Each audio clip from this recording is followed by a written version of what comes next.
여러분이 뉴스에서 이번 추석 때에 한국 사람들이 세계 여행을 50만 명 이상 떠난다는 보도를 보았을 겁니다. 인천공항에는 50만 명이 해외로 나가기 위해서 출국 검사대를 지나가기 위해 줄이 한도 끝도 없이 서 있는 것이 뉴스 영상으로 보여지고 있습니다. 그 중에 유럽 여행이 가장 많은 퍼센트를 차지한다. 우리 한국이 상당히 잘 사는 국가가 됐다는 얘기죠. 여행 비용이 많이 드는 유럽 쪽으로 가는 사람들이 대다수다. 미국에서도 유럽으로 여행을 간 분이 계십니다. 프랑스 영쪽에 있는 알프스 산을 관광하고 있는데 알프스의 산줄기에서 너무나 시원한 폭포가 내리는 광경을 보고 있었습니다. 이 알프스 산은 묘한 산이에요. 스위스 쪽에서 보는 산이 있고 또 프랑스 쪽에서 보는 산이 있고 여러 국가가 국경을 맞대고 있습니다. 그래서 국경을 넘어갈 때 보면 알프스 산 정상 꼭대기 돌로 된 터널 앞에서 여권 검사를 합니다. 여권 검사를 해요. 제가 그 장소에 있었을 때는 미국 여권보다 한국 여권이 더 패스가 빨랐습니다. 왜냐하면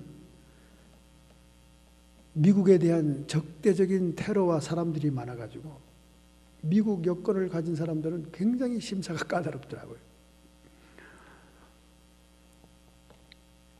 폭포를 구경하다가 너무 갈증이 생기니까 그 맑게 수정같이 떨어지는 폭포물을 두 손을 들어서 먹었습니다. 너무나 시원한 물이었어요. 그 산꼭대기의 물이 얼마나 정갈한 물이고 좋은 물이라고 생각했겠습니까?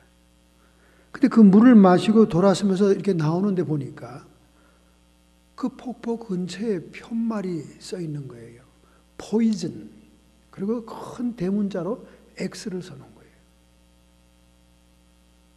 그 글자를 보는 순간 그만 자지러지고 자리에 다리가 빠지면서 주저앉았습니다.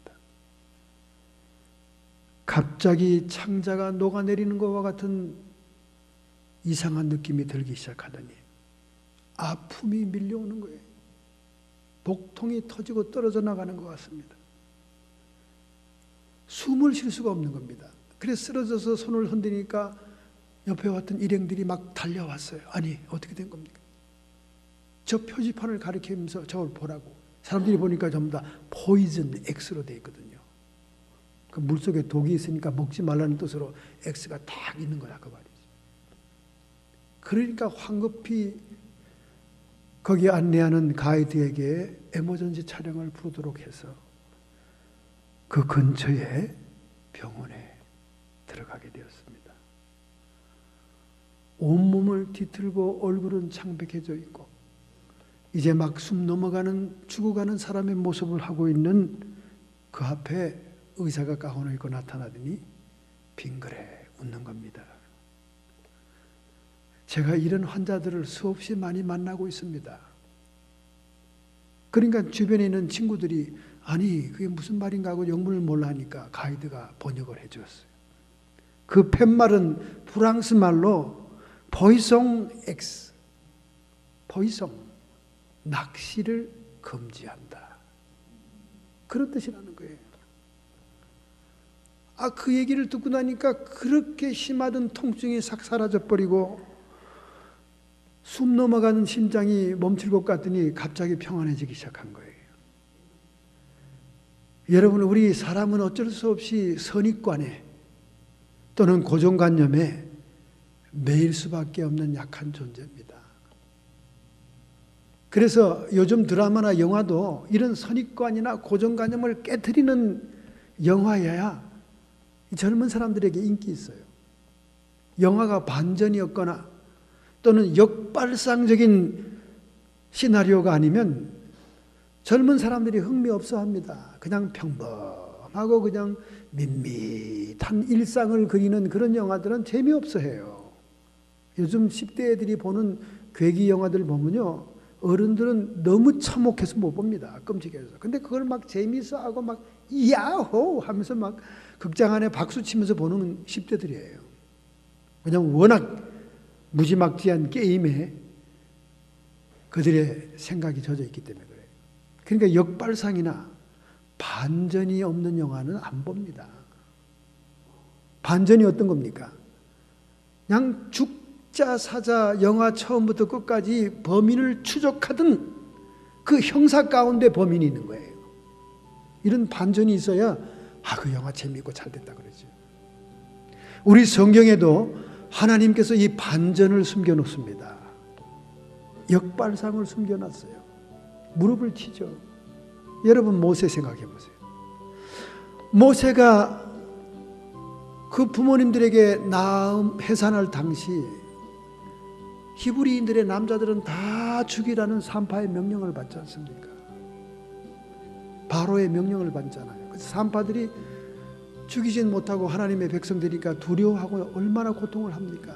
그때 이 요게벳이 그의 누나 되는 미리암을 시켜서 갈상자에 다락방에 감춰놨다가 아기가 커지고 우는 소리가 커지니까 더 이상 감춰놓을 수 없으니까 나일 강변에 떠내려 보내잖아요. 물이 들지 않도록 역청을 발라서 갈상자를 만들어서 나일 강변에다 안타깝게 자기 동생 모세를 보내면서 부모들은 뭐 미처 볼 수가 없지요. 그러니까 누나가 그걸 보내고 있는데 그 갈상자가 흘러서 어디로 갑니까? 애굽의 공주가 목욕하는 장소를 지나가니까 애기 우는 소리가 나니까 그 공주가 그걸 거두잖아요. 그래서 공주의 아들이 되지 않습니까? 히브리인의 남자를 쳐 죽이고 학살하는 바로의 왕궁에서 모세가 자라나잖아요. 반전입니다. 이 하나님의 역발상이지. 오늘 선지자 엘리야의 이야기 속에도 이런 역발상 반전, 사람들의 고정관념을 깨트리는 이야기가 나오잖아요. 이스라엘 백성들이 시돈 땅에서 엣바알이라고 하는 왕의 딸 공주를 왕으로 아합 왕이 정략 결혼으로 결혼하게 되니까 이 시돈의 여인이 그 시돈의 우상 종교, 바알 종교를 다 끌고 들어오잖아요. 하나님의 진노가 이루 말할 수 없습니다. 북이스라엘 10지파를 건국한 여로보암의 죄악보다 더 악했더라. 치를 떱니다, 하나님께서. 그런데 이 엘리야가 그 아합 왕에게 내 말이 있기 전에는 비가 오지 아니할 것이다 하는 하나님의 심판과 형벌을 선고합니다. 이거는 목 날라갈 이야기입니다, 여러분. 비가 오지 않으면 그 당시 농경사회에 먹고 살 것이 없어지는 거예요. 그것도 야인으로 보이는 들녘의 선지자가 왕에게 직고를 했을 때는 왕의 분노가 이루 말할 수 없어요. 그러니까 하나님이 그를 그릿 시냇가로 피신을 시킵니다. 이때는 북왕국 제6대 왕 푸친 오므리에 의해서 경제와 정치의 안정 기반 위에 즉위한 7대 왕 아합 왕의 통치, BC 874년부터 853년에 그가 바알 숭배, 태양신을 섬기는 국교를 선포하기 직전에 무명의 선지자 디셉 사람 엘리야가 나타나서 그에게 하나님의 심판을 선포한 겁니다. 그리고는 도망가 버린 거예요. 냅다 숨어 버린 거예요. 얼른 도망가라, 너 죽인다. 그리 시냇가에 요단 동편에 있는 와디라고 하는 비가 올 때만 물이 흘러가는 간헐천인 그리 시냇가에 은신처를 삼아 살고 있을 때 하나님의 명을 받은 까마귀가 날아와서 떡과 고기를 주고 갑니다. 물은 시냇가의 물을 마셔라. 하나님이 그렇게 말씀했습니다. 하나님이 하나님의 도구로 사용하는 그 도구들을 보면 참 심각할 때가 많아요. 여러분, 우리 한국에서 까마귀는 얼마나 불길한 짐승입니까?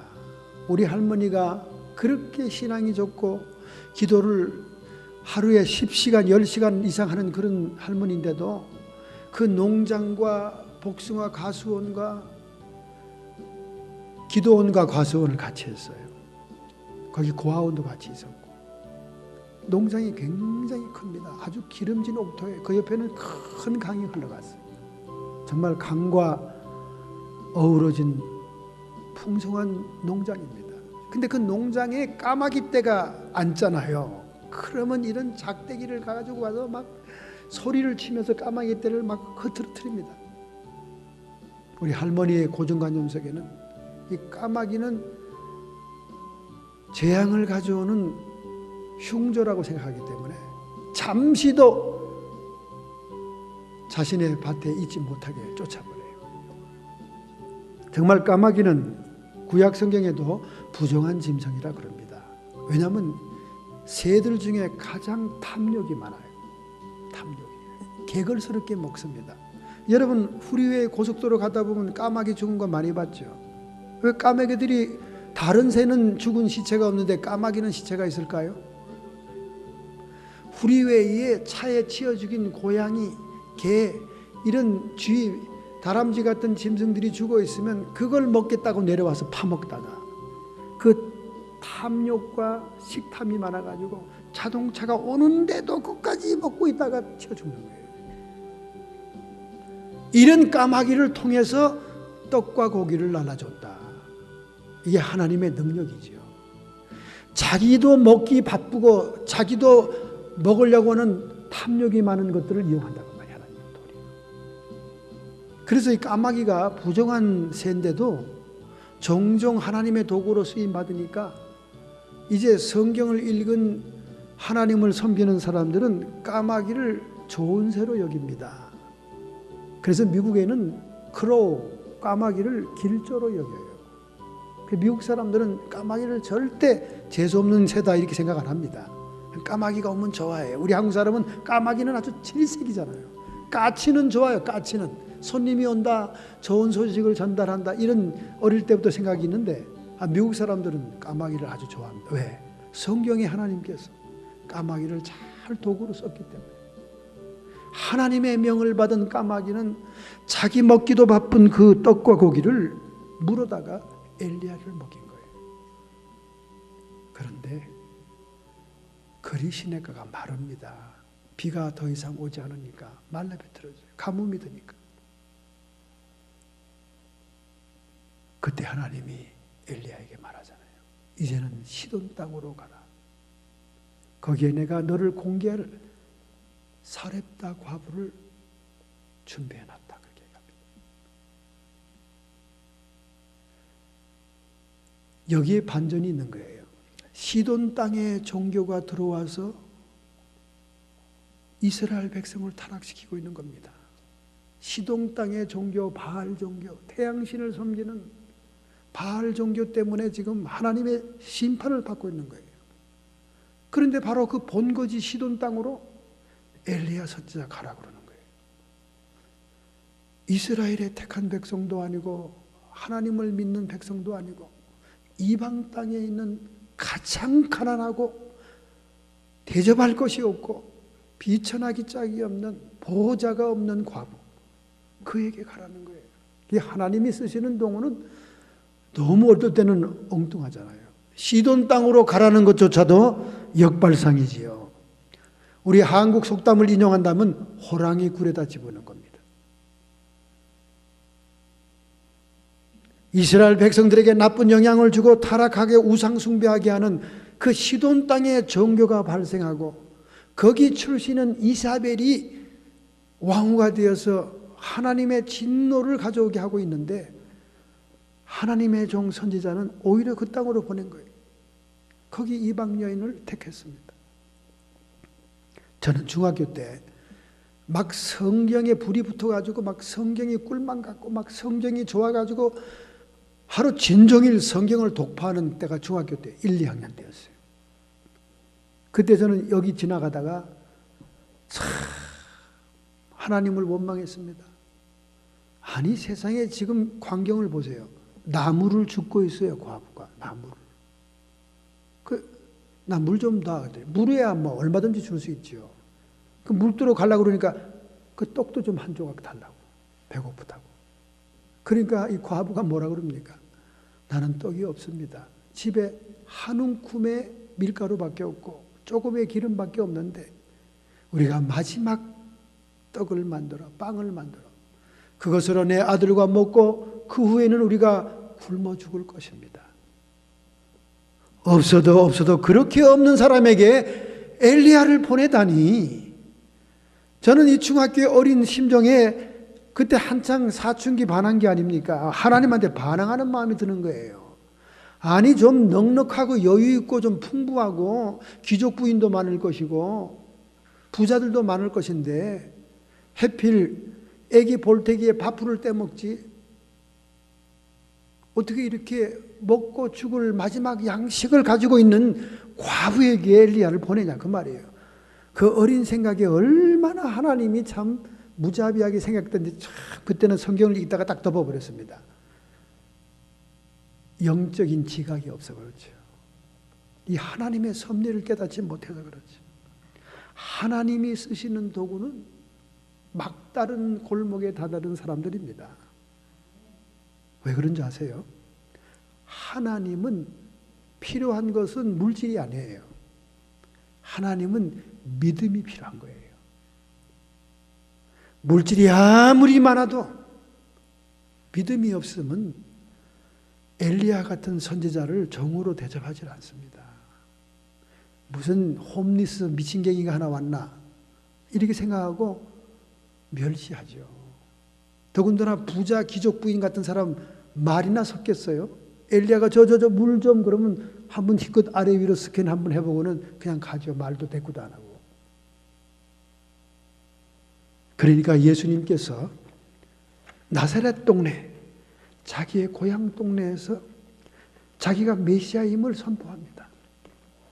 예수께서 그 자라나신 곳 나사렛에 이르사 안식일에 자기의 규례대로 회당에 들어가 성경을 읽으러 서심해. 누가복음 4장 16절부터 나오는 말씀이에요. 선지자 이사야의 글을 들으니까 그 책을 펴서 기록한 예언의 말씀을 읽습니다. 주의 성령이 내게 임하셨으니 이는 가난한 자에게 복음을 전하게 하시려고 내게 기름을 부으시고 나를 보내사 포로된 자에게 자유를 눈먼 자에게 다시 보게 함을 전파하며 눌린 자를 자유케 하고 주의 은혜의 해를 전파하게 하려 함이니라. 그리고 책을 딱 덮습니다. 이것은 750년 전에 이사야 선지자가 메시아가 도래할 것을 예언한 말씀이에요. 책을 덮어 그 맡은 자 회당장에게 돌려주면서 두루마리를 돌려줍니다. 회당에 있는 자들을 주목해 바라봅니다. 그 사람들은 자기 어릴 때부터 같이 한 동네에 자란 동네 어른들이고 동네 사람들이에요. 이에 예수께서 저에게 말씀하시되 이 글이 오늘날 너희 귀에 응하였느니라. 자신이 메시아임을 선포합니다. 얼마나 동네 사람들이 기가 막히겠어요. 목수 집안의 요셉의 아들 아닙니까?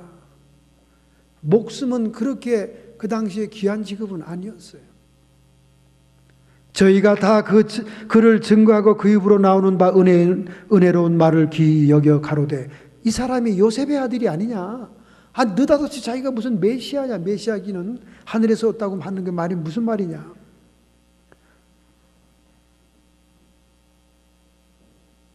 예수님이 이렇게 말합니다. 내가 진실로 너희에게 이르노니 선지자가 고향에서 환영을 받는 자가 없느니라. 내가 참으로 너희에게 이르노니 엘리야 시대에 하늘이 새해 6달에 갇히어 온 땅이 큰 흉년이 들었을 때 이스라엘에 많은 과부가 있었습니다. 정말 가난한 자를 찾고 막다른 골목에 있는 과부를 찾는다면 이스라엘에도 얼마나 많은 과부가 있겠냐 그 말이에요. 이스라엘에 많은 과부가 있었으되 엘리야가 그중 한 사람에게도 보내심을 받지 않고 오직 시돈 땅에 있는 사렙다의 한 과부에게 갔느니라.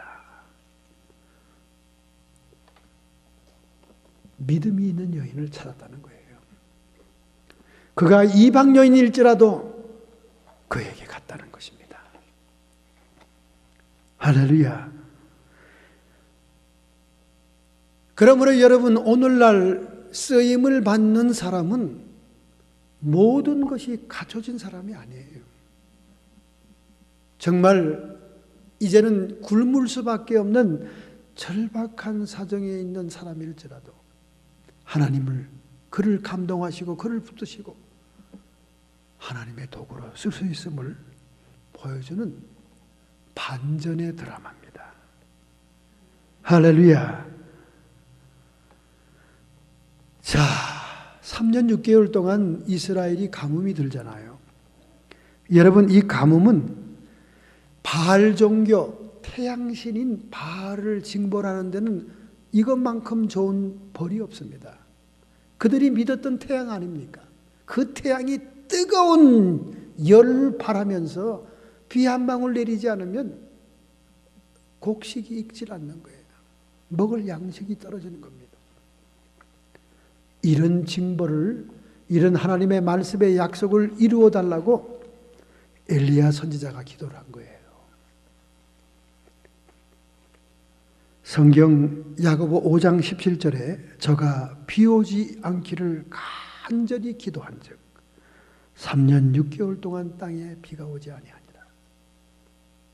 이 가뭄의 형벌을 우상 숭배의 문제의식을 느끼고 있던 무명의 선지자가 하나님, 차라리 이들이 바알을 국교로 삼는다고 하면 하나님의 율법에 명하신 대로 행하소서.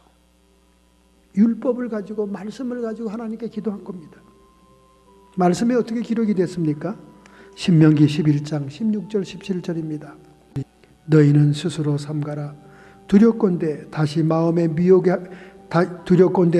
미혹하여 돌이켜 다른 신들을 섬기며 그것에 절함으로 여호와께서 너희에게 진노하사 하늘을 닫아 비를 내리지 아니하여 땅으로 소산을 내지 않게 하심으로 너희가 여호와의 주신 아름다운 땅에서 속히 멸망하리라.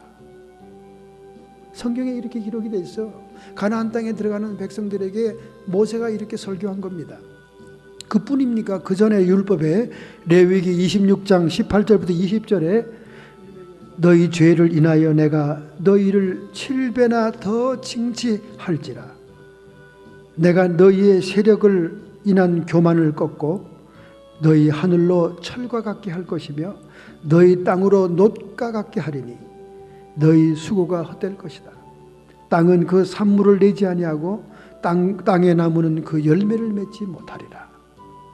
이 하나님의 약속의 말씀을 따라 엘리야가 이 백성을 심판하지 않고는 여호와 신앙을 회복할 수 없다고 기도하니까 하나님이 그 기도를 응답해서 그래, 네 기도대로 내가 하리라. 그래서 아합 왕에게 가서 고하게 한 겁니다. 근데 아합 왕이 그 무명의 선지자의 말에 회개하고 돌이키겠어요? 더 강팍해졌어요. 더 강팍해졌어요. 우리는 이 이스라엘을 심판하는 하나님의 형벌과 징계의 과정에서 똑같은 동네 시돈 땅 두 여인을 주목해 볼 수가 있는 것입니다. 한 사람은 아합의 왕후인 이세벨입니다. 시돈 땅의 엣바알 왕의 딸이에요. 아합은 정략 결혼한 겁니다. 왜냐하면 그 당시 시돈은 페니키아 해상무역으로 세계의 무역을 장악한 번영한 국가였어요. 이런 국가와 정략적으로 맺어놓으면 경제적인 번영이 올 것을 확실히 믿었기 때문에 국제 교역의 중심지인 시돈 왕과 정략적으로 그의 딸을 데리고 와서 왕으로 삼게 된 겁니다. 그래서 자국의 경제적인 번영을 추구하려고 한 것입니다. 그런데 이세벨이 왕으로 딱 오자마자 사마리아 언덕에 수도를 만들고는 거기에 바알 신전을 세운 거예요. 태양신 바알 신전을 세운 거예요. 그리고 바알만 세운 게 아닙니다. 바알의 부인격 되는 부인신 아세라 목상을 또 만듭니다. 부부를 또 나란히 세워놓습니다. 이렇게 우상 숭배가 극성을 떨게 됐어요. 그들이 그렇게 바알 신전을 세워 국교화하는 이유는 그렇게 만들지 않으면 유다 예루살렘에 절기 때만 되면 백성들이 내려가서 절기를 지키고 할 테니까, 그러면 남유다에 그들이 융합되고 국가가 소멸될 수가 있으니까 종교 분리 정책으로 그의 백성들을 함화시키지 않으려고 사마리아에 신전을 세운 거예요. 결국은 아합 왕은 자국의 경제적인 이익과 정치적인 안정을 위해서 하나님을 배신하고 우상을 선택한 사악한 왕이 되게 됩니다. 얼마나 이 아합이 싫었던지 16장 30절에 보면 오므리의 아들 아합이 그의 전에 모든 사람보다 여호와의 보시기에 악을 더욱 행하였더라. 북이스라엘을 세웠던 베델의 우상 신전을 만들었던 여로보암보다 더 악했더라. 그렇게 성경은 얘기하고 있는 것입니다. 이때 엘리야가 등장하는 거지. 엘리야는 엘리야후, 여호와는 하나님이시다, 여호와가 진정 하나님이심을 증명하고 선포하는 일생이 됩니다. 그래서 그가 열왕기하 2장까지 무려 8장이나 그의 모든 행적이 기록됩니다. 그러므로 해서 이스라엘 백성들은 모세와 함께 쌍벽을 이루는 존귀한 선지자로 존경하죠. 그는 결국 모든 사명을 끝내고 불수레를 타고 하늘로 승천하잖아요. 죽음을 보지 않고 하늘로 올라가는 영예로운 선지자가 되죠. 결국 이세벨의 우상 종교와 엘리야는 대적하게 되는 것입니다. 미국 오하이오 주에 살고 있던 베텔이라고 하는 철저한 무신론자가 있었습니다. 그는 82세를 일기로 생을 마쳤는데 82세 되는 그날까지 하나님을 부인했습니다. 성경의 내용을 논박하는 데 전력을 다한 생애였습니다. 그가 80세가 되던 해에 그는 사람들 앞에서 공개적으로 발로 성경을 짓밟는 그런 자기의 모습 동상을 만듭니다. 얼마나 철저한 무신론자입니까? 성경을 무시해서 발로 꽉 밟아서 찌그러뜨리는 그 모습을 동상으로 만들어서 공공연한 장소에 돈을 들여서 세웁니다. 그리고 그 동상을 개막하는 날 이렇게 선전합니다. 하나님이 정말로 살아있다면, 성경의 말씀이 진실이라면 내가 죽은 뒤에 내 무덤 주위에는 뱀이 떠날 날이 없을 것이다. 이 말이 이루어지지 않는다면 정말로 하나님은 없는 거다. 그로부터 2년 뒤에 그는 죽었습니다.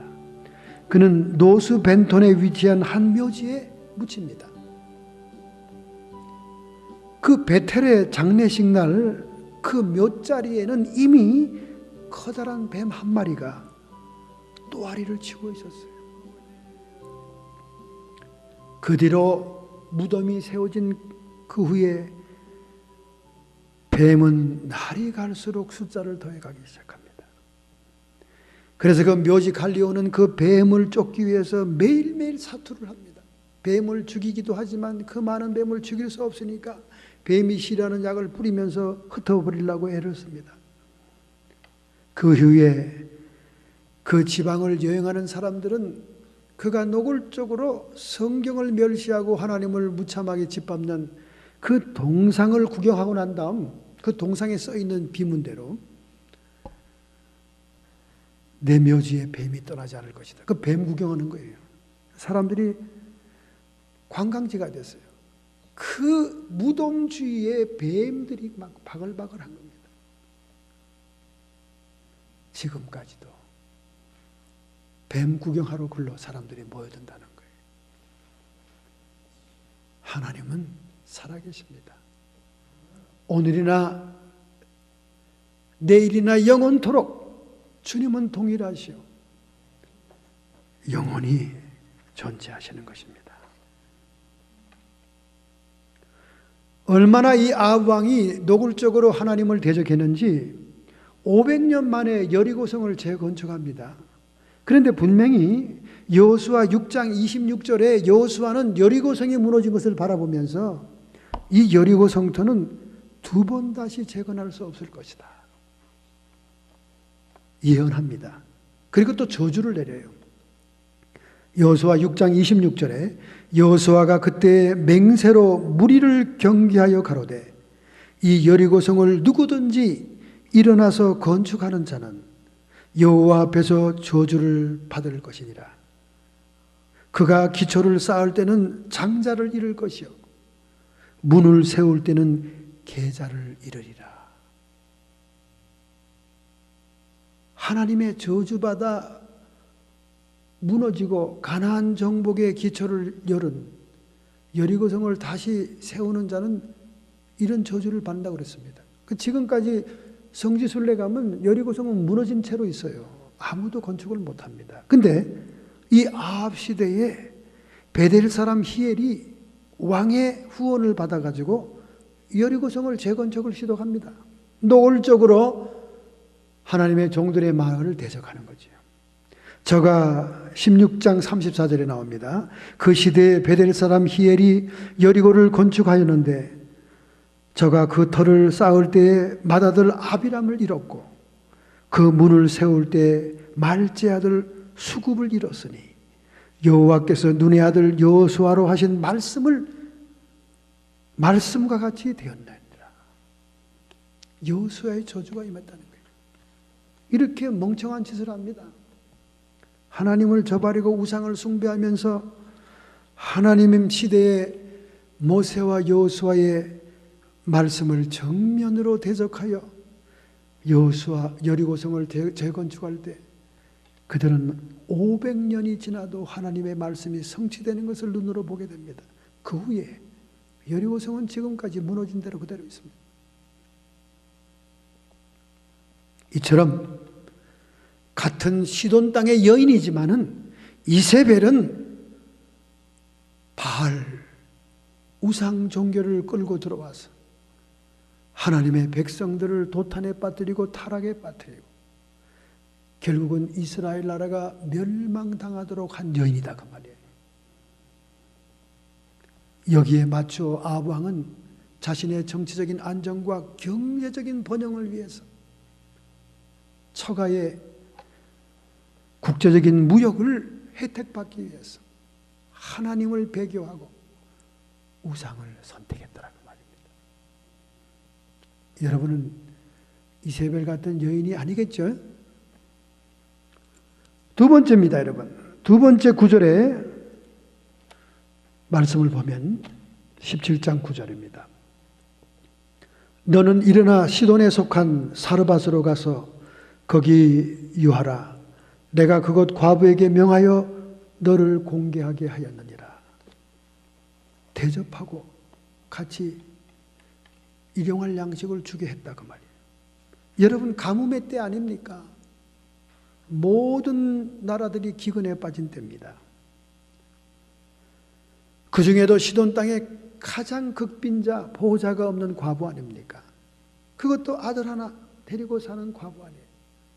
마지막 식량을 먹고 이제 굶어 죽을 수밖에 없는 처지에 그가 빵을 굽기 위해서 나뭇가지를 줍고 있는 처참한 모습에서 엘리야는 떡을 가져와라. 먼저 나를 먹이오라. 그리고 후에 너희들을 먹어라.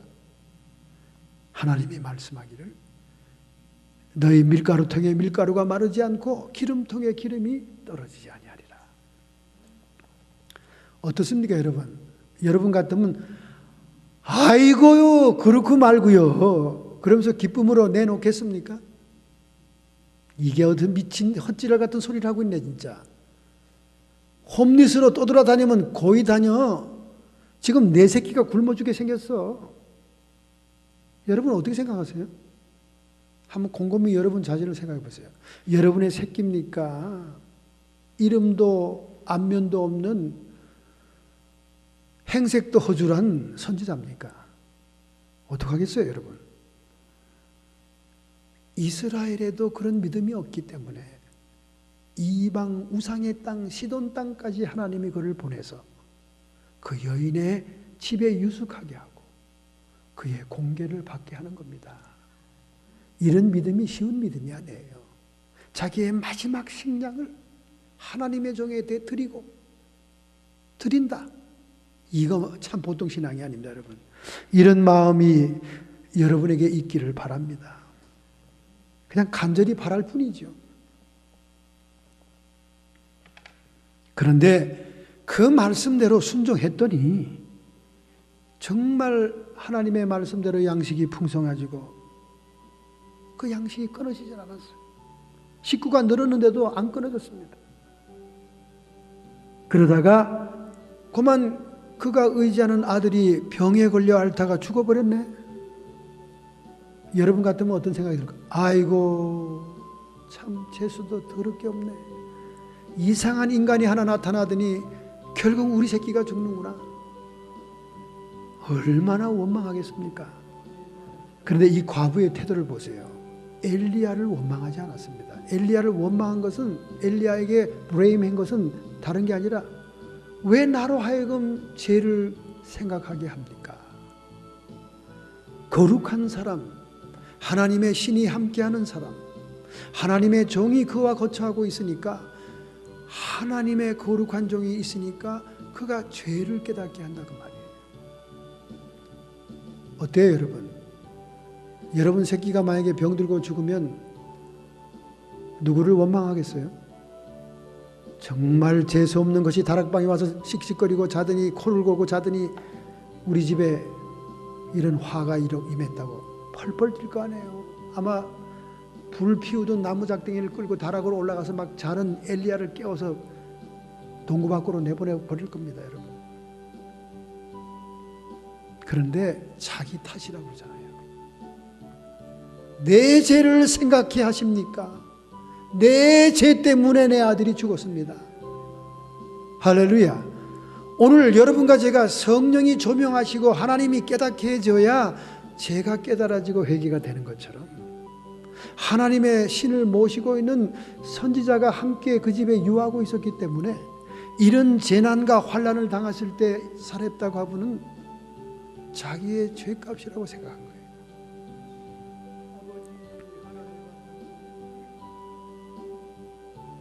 회개한 거지요. 여러분, 환난과 어려움에 직면했을 때 누구 탓을 하지 마세요.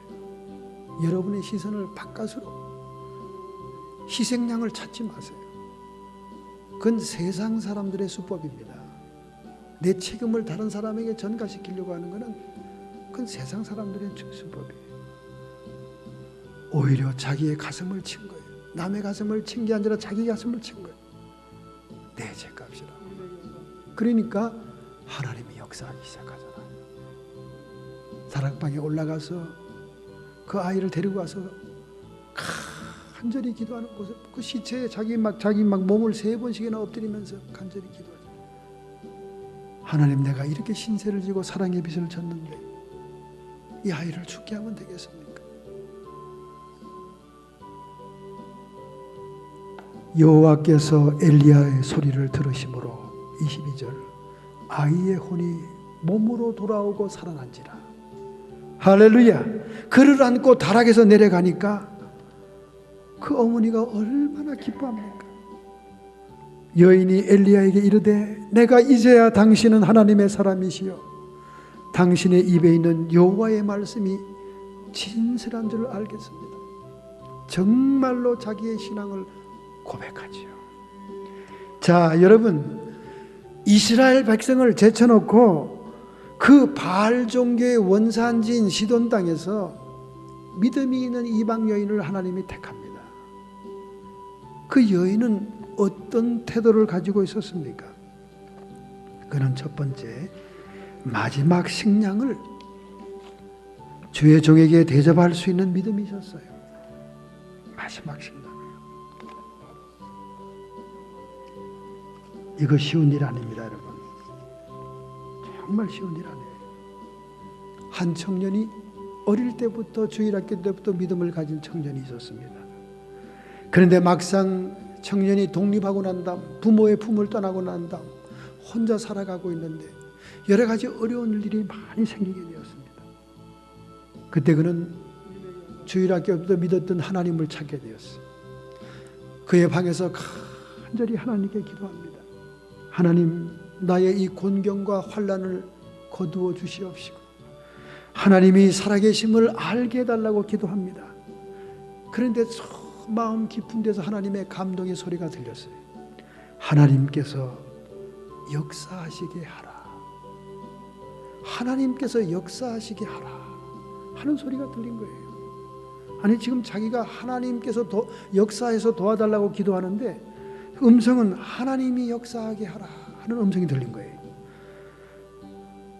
그래서 그가 기도를 마치고 일어나서 막 산보를 하면서 쭝얼거리는 거예요.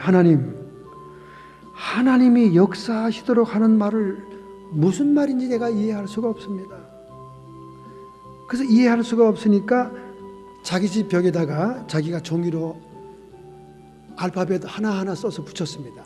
하나님이 행동하시도록, 역사하도록, Let God 이라는 단어를 써가지고 한자 써서 A4 용지에 써가지고 벽에다 이렇게 스카치 테이프로 붙였습니다. 그걸 보면서 또 기도하는 거예요. 하나님이 역사한다는 게 어떤 겁니까? 전 몰라요. 암만 이틀 사흘 기도해도 무슨 영문인지 모르겠는 거예요. 기도하다가 젊은 혈기가 일어나고 짜증이 났어요. 그래서 문을 쾅 닫고는 짐으로 갔습니다. 이 젊은 사람들은 스트레스가 쌓이면 체육관에 가서 땀을 빼야 스트레스가 풀리잖아요. 그래서 막 열심히 기계 체조하고 구기하고 막 땀을 흘리고 러닝하고 뛰다가 이제 수영장과 스파가 있는 곳에 갔는데 근 10년째 짐을 다니지만은 수영장에 가서 물을 죽이긴 하지만 수영을 못하는 거예요. 그러니까 혼자 수영을 좀 해보려고 퍼덕거리고 합니다. 다른 건 다 할 수 있는데 수영이 안 되는 거예요. 그날도 수영장 풀장에서 퍼덕거리고 있으니까 그 짐의 전문 수영 코치가 지나가다가 물끄러미 그 청년을 봤습니다. 푸아 하면서 소리치면서 물에서 나오니까 Hey, listen to me. 내 말을 들으라고 얘기하는 거예요. 그 쳐다봤어요. 자네는 물과 싸우지 말게. 그렇게 물과 싸우고 다투면 평생 수영을 못하네. 영문을 몰라서 물과 싸우지 말라니. 지금 자네는 내가 보니까 뭐 오랜 세월 물에서 퍼덕거리고 수영을 배워보려고 애를 쓰는데 물과 싸우고 있지 않는가. 물은 당신을 떠받치는 거야. 그냥 힘을 빼고 물 위에 뜨도록 해봐. 그리고 물에 떠지면 그 위에 손과 발을 조용히 움직이면 앞으로 나가게 돼 있어. 그래서 막 물에 뜨려고 퍼덕거리고 힘을 주고 하던 이 청년이 힘을 정말 육신의 힘을 쭉 빼면서 물이 자기를 떠받치려니 하고 기대를 하니까 떠진 거예요. 그전에는 막 계속 가라앉고 막 퍼덕거리고 그랬는데 수영 코치가 얘기하는 대로 조용히 발을 움직이기 시작하니까 앞으로 나가는 거예요. 조용히 손을 움직이니까 헤엄이 되기 시작한 겁니다. 그는 무언가를 깨달은 것 같은 느낌이 들었어요. 그 집에 들어와서 자기의 깨달음을 놓고 기도하려고 벽을 보니까 자기가 아까 문을 쾅 닫고 가는 바람에 글자가 하나 떨어진 거예요. Let God에서 D자가 하나 떨어져 버렸어요. D자가. Let go 이것만 남았어요. 하나님이 역사하게 하라. 그런데 이제 보니까 글자가 가게 하라. 그렇게 써 있는 거예요. 하나님이 가시도록 해줘야 역사하는 거예요. 할렐루야. 여러분이 지금까지 수용을 못하는 이유는, 여러분이 지금까지 하나님의 성령의 인도를 받지 못하는 이유는 물과 싸우기 때문에 그래요. 물에 떠보려고 힘을 주면서 온갖 몸을 뒤틀고 막 발버둥을 치니까 치면 칠수록 물에 깔아앉는 겁니다. 오늘 여러분들이 성령의 인도를 받는 삶을 살고자 원하고, 하나님의 뜻이 무엇인지 분별하기를 원하고, 하나님의 도움을 받기를 원하고 있으면서 여전히 싸우고 있는 거예요. 갈등하고 있는 겁니다. 겉사람과 속사람이 갈등하고 있고 영과 육이 서로 싸우고 있기 때문에 인도를 받을 여유가 없는 거예요. 청년은 그때 깨달은 거예요. 하나님이 가실 수 있도록, 하나님이 역사할 수 있도록 해드리는 것은 내 자신이구나. 내 육의 힘을 빼야 되는구나. 내가 안간힘을 하는 것, 몸부림치는 것을 중단해야 되겠구나. 깨달은 것입니다. 할렐루야. 여러분, 시돈 땅 사렙다 가부는 마지막 식량밖에 없었어요. 엘리야가 말할 때 자기 육신의 힘을 이용해서 몸부림친다면 뭐라고 그랬겠습니까? 야, 이 영감 탱구 재수없는 인간아, 딴 데 가서 알아봐. 주소가 틀렸어. 우리는 지금 마지막 식량 가지고 먹고 죽고 다음에는 이제 죽으려고 그래. 이게 인간의 힘으로, 육신의 힘으로 안간힘을 쓰는 것이요, 엘리야와 대항해 싸우는 영과 육의 대결입니다. 물과 싸우고 있는 한 물에서 수영을 할 수 없는 거예요. 힘을 빼야 됩니다, 여러분. 우리 운동국이 모든 종목에 기술이 들어가고 재능이 들어가려면 이 육신의 힘을 빼야, 테니스에 공 치는 기술이 들어가고 골프에 스윙의 기술이 들어가고 다 들어가는 거예요. 목사님들도 설교가 힘이 빠져야 됩니다. 목사님들이 목소리를 높이고 악을 쓰면 전혀 설교가 감동이 없고 하나님의 성령이 전달이 안 돼요. 자기만 흥분한 거예요. 자기 감정만 하늘에 닿은 거예요. 막 자기가 막 펄펄 뛰는 거예요. 악대가리를 쓰는 거예요. 옛날에는 약장수처럼 목신 소리가 인기가 있었는데 요즘은 전혀 은혜가 안 됩니다. 옛날에는 목신 소리 그 자체가 기도를 많이 했다는 증거로 사람들에게 과시하는 그런 상황이 됐기 때문에 설교 내용이야 무식하기 짝이 없어도 목만 쉬면 아이고 은혜가 충만한 목사님의 은을, 기도 많이 했건을 이렇게 생각하고는 들어줬다 그 말이에요. 근데 이 영성시대에는 악다구리 쓰는 기도만 하나님께 상달되는 게 아니거든요. 관상기도, 센터링 기도, 렉치오 디비나, 묵상기도, 깊이 내면으로 들어가는 기도가 더 깊거든요. 그런 기도하는 사람들이 목이 왜 쉬어요? 소리도 안 내는데. 그러니까 그런 내용을 다 아는 영성의 시대에는 약장수 목소리가 이제 딱 듣기 싫은 거예요. 저건 완전히 위선적인 기도 많이 했다고 하는 그런 목소리일 뿐이다. 그래서 막 강대상에서 몸부림을 치고 막 자기 육신의 힘을 집어넣은 설교들은 별 성령이 소통이 안 됩니다. 성령의 도구가 안 돼요. 내추럴하게 자연스럽게 성령의 바람에 들려서 하나님의 말씀이 전달되도록 해야 성도들의 심령 속에 성령이 타칭하는 거예요. 할렐루야. 그래서 막 사람들을 막 몸으로 때리고 막 안차를 하고 막 뒤집어 엎고 다리를 걸고 넘어뜨려야 뭐 성령 역사가 일어나는 게 아니에요. 아닙니다. 제가 한국서 부흥회 가는데 수천 명이 참석하는 부흥회예요. 제가 새벽기도 나온 사람을 안수해 보니까 정말 죽을 맛이더라고요. 땀이 완전히 비오듯, 아주 완전히 머리부터 발끝까지 온 이 양복이 땀에 물이 완전히 밴 철복입니다. 새벽기도 전체 참여 인원수의 한 10%밖에 안 나오잖아요. 그리고 부흥에 따라 그래야 한 20% 정도 나오잖아요. 그죠? 그 정도의 사람들을 안수하는데도 사람이 완전히 기진맥진해. 아침 먹을 힘도 없어서 호텔에 가서 자가지고 정말 몸이 움직이시지 않더라고요. 그만큼 안수기도가 힘들더라고요. 하나님 이거 어떻게 하면 좋습니까? 이제 낮 집회나 저녁 집회 때는 수천 명이 오는데 이 사람들이 전부 다 안수받기로 원하는데 어떻게 해야 됩니까? 하나님, 저 혼자서. 그랬더니 기도 준비하는 그 침대에서 기도하는데 성령께서 웃는 소리가 들리더라고요. 나 저 웃는 소리 저 처음 들었어요. 성경에 예수님 웃는다는 얘기 안 나오잖아요. 그죠? 웃는 소리 처음 들었습니다. 웃더라고요. 그냥 강대상 밑으로 줄 서서 지나가게 해라. 네가 하는 것이 아니고 내가 역사하는 것이다.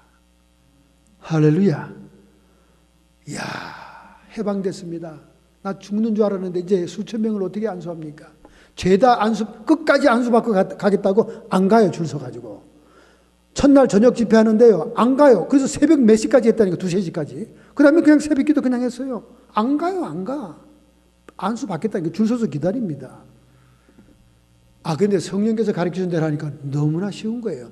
그냥 줄 서서 지나 돌아가세요. 그래서 돌아가면서 그 사람하고 제가 눈이 마주치면 나사렛 예수님의 이름 권세로 하나님의 성령의 역사할지어다. 그랬더니 병 나는 사람은 병 낫고, 귀신 떠나간 사람 귀신 떠나고, 방언 터지는 사람 방언 터지고, 꼬꾸러지는 꼬꾸러지고, 별 희한한 역사가 다 일어나더라고요. 할렐루야. 할렐루야. 어차피 처음부터 내가 하는 역사가 아니니까. 성령이 하는 역사니까. 독수리 날개 위에 저는 타기만 하면 되는 거예요. 물 위에 그냥 얹히기만 하면 되는 거예요. 하나님으로부터 하나님께서 역사하도록 해야 되는 거예요. 그것은 순종밖에 없는 것입니다. 사렙다 과부가 엘리야의 말도 안 되는 그 소리를 믿음으로 순종하니까 그 가정에 떡가루가 마르지 않고 기름이 떨어지지 않은 하나님의 기적이 임한 겁니다. 할렐루야. 이것은 하나님의 창조를 얘기하는 거예요. 하나님의 창조. 로마서 4장 17절에 아브라함의 믿음의 본질을 얘기합니다. 그의 믿음 바 하나님은 없는 것을 있는 것처럼, 하나님은 죽은 자를 살리시며 없는 것을 있는 것처럼 부르시는 자신이라. 할렐루야. 믿음의 원조인 아브라함의 믿음의 본질은 뭐냐? 죽은 자를 살리시며 부활의 신앙, 없는 것을 있는 것처럼 부르시는 창조의 신앙. 여러분, 믿음에는 이 두 가지 요소가 들어가 있어야 돼요. 히브리서 11장 6절에도 말씀합니다. 믿음이 없이는 기쁘시게 못하나니 하나님께 나가는 자는 반드시 그가 계신 것과 창조의 신앙입니다.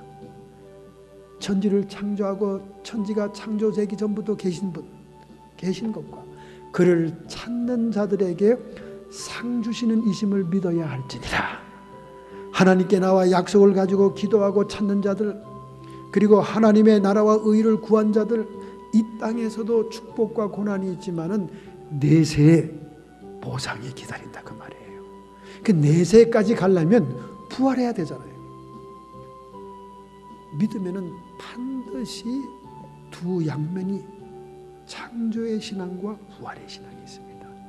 이 두 가운데 먼저 우선적인 신앙이 부활의 신앙이에요. 부활의 신앙. 할렐루야. 양식이 풍성했다. 없는 것을 있게 한 하나님의 창조의 신앙. 그의 아들이 죽었다 살아난 부활의 신앙. 사렙다 과부는 순종함으로 창조의 신앙을 갖게 되었고, 할렐루야. 자기의 자식이 죽을 때 회개함으로 부활의 신앙을 갖게 되었습니다. 믿으시면 아멘 합시다. 이러한 믿음과 신앙이 여러분과 저에게 있을 때 시돈 땅에 주의 백성들을 타락한 악녀 이세벨이 아니라 택한 백성 중에 있는 과부가 아니요 이방의 시돈 땅에 있던 가장 비천하고 보호자 없는 가난한 자 사렙다 과부의 신앙을 가질 수 있을 줄로 믿습니다. 할렐루야.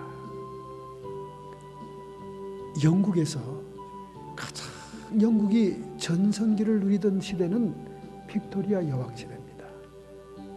이 빅토리아 여왕 시대의 영국은 영국의 깃발이 세계 어디에도 지지 않았다는 그런 말이 있을 정도입니다. 빅토리아 여왕 시대에 영국이 전성기를 이룬 이유가 있습니다. 그 이유는 뭘까요? 빅토리아 여왕이 굉장히 믿음이 좋은 사람이었어요. 하나님을 진심으로 섬기고 하나님께 모든 것을 헌신하는 여왕이었어요. 그래서 그 치세에 하나님이 복을 준 거예요. 우리 샌프란시스코나 오클랜드의 올드타운에 빅토리아 양식의 건물들이 있지 않습니까? 그 빅토리아 양식의 건물들이 이 빅토리아 여왕 시대의 번영을 보여주는 거예요. 그 건물 양식이 그 시대에 하나님의 축복을 보여주는 겁니다. 여러분, 사람이 믿음이 깊으면요 겸손할 수밖에 없는 거예요. 이 여왕은 그가 부리고 있는 하인들의 오두막이 있습니다. 궁궐 밖에 오두막이 있잖아요. 얼마나 많은 종들과 하인들이 궁궐에서 시종을 들고 있습니까? 그런데 그 가운데 믿음이 독실한 하인들이 있어요. 또 자기가 전도한 그런 종들도 있습니다. 그렇게 같이 그렇게 신앙생활하는 믿음 좋은 사람들을 너무나 이 여왕은 좋아했어요. 그래서 가끔 하인들의 누추한 오두막살이에 믿음의 간증을 위해서 성경 말씀을 서로 나누기 위해서 찾아갈 때가 있습니다. 사람이 믿음 안에서는 신분의 고하가 없는 거예요. 겸비해지는 겁니다. 왜냐하면 하나님이 소자를 사랑하는 모범을 보였기 때문에 그 하나님의 의라는 것이 소자들을 대신해주는 그런 의이기 때문에 그 영이 들어오시면 소자들을 불쌍히 여기는 마음이 있는 거예요. 그래서 이 여왕은 그 신심이 좋았기 때문에 하인들을 찾아가서 성도의 교제를 나눕니다. 평상시에 공적으로는 감히 접근도 못하는 만날 수도 없는 여왕폐하 아닙니까? 그런데 신앙 안에서는 서로 간증하고 찬양도 하고 하는 좋은 교제를 누립니다. 이렇게 한 하인 집에 아주 신앙이 독실한 믿음 좋은 하인 집에 방문했다가 돌아갔어요. 그러니 얼마나 그 주변의 집들에게 화제가 됩니까? 그 누추한 오막살이에 여왕이 친히 와서 같이 예배도 드리고 신앙 얘기도 하고 기도도 하고 갔으니 얼마나 동네의 화제입니까? 그래서 그 그랜이라고 하는 하인에게 이웃 손님들이 찾아와서 막 놀리기도 하고 또 막 부러워하기도 합니다. 이렇게 질문했습니다. 그랜이, 당신의 평생 중에 당신의 생애 중에 당신 집에 찾아온 가장 귀한 손님은 누구야? 질문합니다. 그가 정말로 믿음이 좋은 사람인 줄 알기 때문에 당연히 예수님이지 그런 말이 나올 줄 알고 그가 갈등하는 것을 갖다 보려고 놀리려고 얘기하는 거예요. 여왕폐하가 왔다 갔으니 자기 평생에 자기 집에 가장 귀한 손님 여왕폐하야? 아니면 예수님이야? 신앙 좋으니까.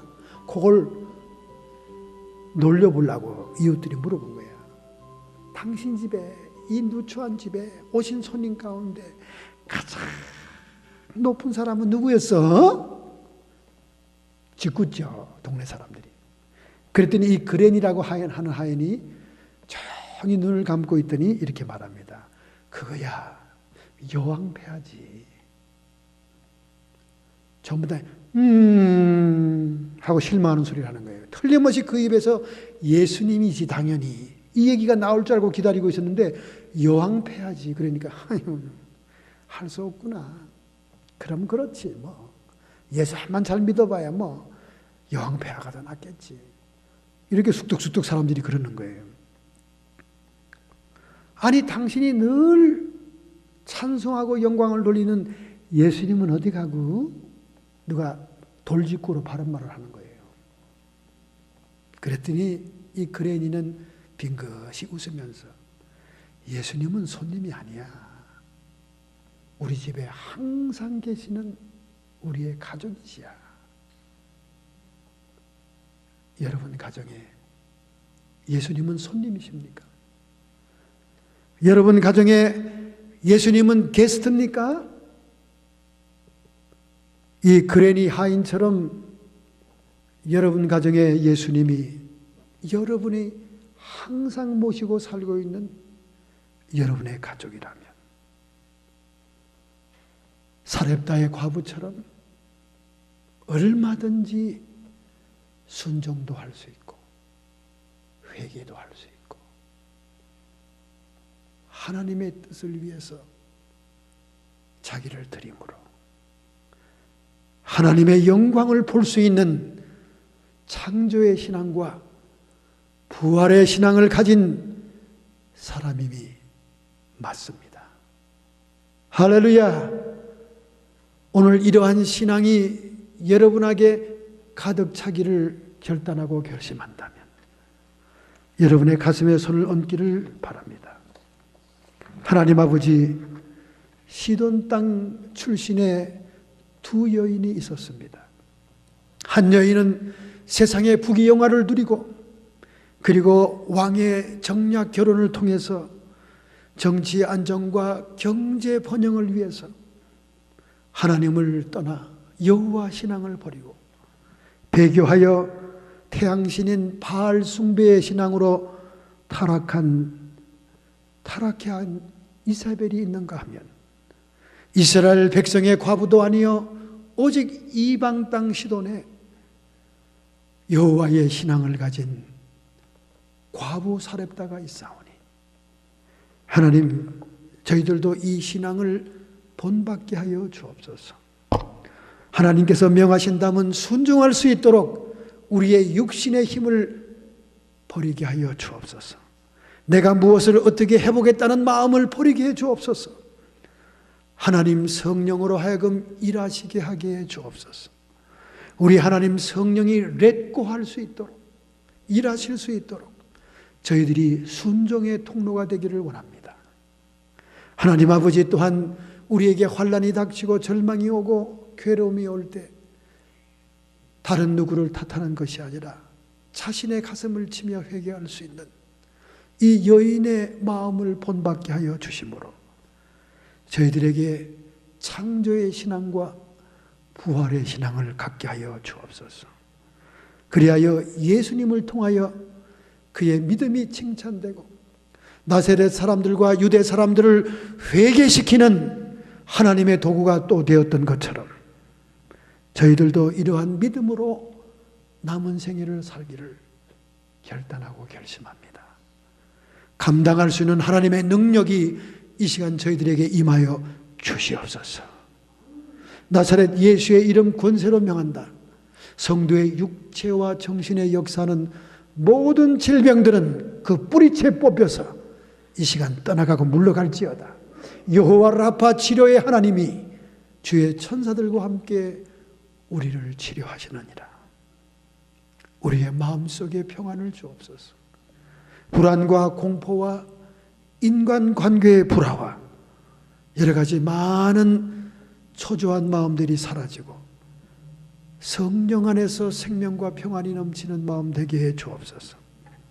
더 이상 죄와 사망의 법인 선악의 원리로 살지 않고 세상의 원리인 힘의 원리로 살지 않고 생명과 성령의 원리인 생명과의 원리로 사는 저희들에게 은혜의 원리가 적용되게 해 주시옵소서. 악한 마귀 사탄 귀신의 세력들은 예수님의 이름 권세로 묶임을 받고 쫓김을 받을지어다. 우리 주님이 승리자여 주님이 이기셨으므로 우리도 함께 이기는 자가 될 줄로 믿습니다. 예수님의 이름으로 축복하며 기도하옵나이다. 아멘.